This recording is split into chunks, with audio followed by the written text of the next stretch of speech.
ఇక్కడ ఖమ్మంలోకి వచ్చాను. ఖమ్మంలో నాయకంగూడెం. అయితే ఈసారి వాళ్ళకి అగ్రికల్చర్ ప్రొడక్ట్స్ ఇచ్చాను. అయితే ప్రొడక్ట్స్ వాడిన తర్వాత ఎలాగుంది రిజల్ట్ ఒకసారి తెలుసుకుందాం. నమస్కారం అండి, నా పేరు రవి. మాది ఖమ్మం డిస్టిక్. ఇక్కడ నాయకనగూడెంకు ఇలా విజయ్ సారు రావడం జరిగింది. అలాగే ఐడీలు చేయడం జరిగింది. దాంతోపాటు అగ్రి ప్రొడక్ట్స్ వాడిన ఫీల్డ్ను సార్ని చూపించడం జరిగింది. ఈ పొలం నాటు వేసేసి ఒక నెల రోజులు అవుతుంది. అయితే అగ్రి ప్రోడక్ట్ ఫస్ట్ గ్రాన్యువల్స్ వేసినామండి. గ్రాన్యువల్స్లో 82 ప్లస్ హ్యూమిక్ కలిపి వేసినాం ఫస్ట్ సారి. ఆ తర్వాత 15 రోజులకి మళ్ళీ agri gold plus agri 82 humic 3 కలిపి స్ప్రే చేయడం జరిగింది.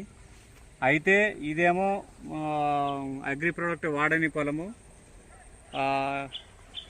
ఇదేమో అగ్రి ప్రోడక్ట్ వాడిన పొలము. దానికి దీనికి చాలా డిఫరెన్స్ ఉందండి. ఇది చాలా పిలకలు తక్కువ రావడం, గ్రోతింగ్ ఎరుపు రావడం జరుగుతుంది వాడని పొలానికి.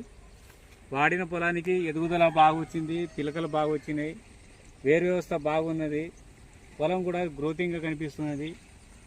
ఈ వాడని కంటే వాడిన ప్రొడక్టే అగ్రి ప్రొడక్ట్ వాడడం వల్ల మంచిగా ఎదుగుదల వచ్చింది. దానికంటే ఇదే బాగుంది. ఈ సంవత్సరం 1 ఎకరం మాత్రమే ఇట్లా వేశాను, ఉన్న 10 ఎకరాల్లో. వచ్చేసారికి మొత్తం పొలానికి అగ్రి ప్రొడక్టే వాడాలని అనుకుంటున్నా. So thank you so much.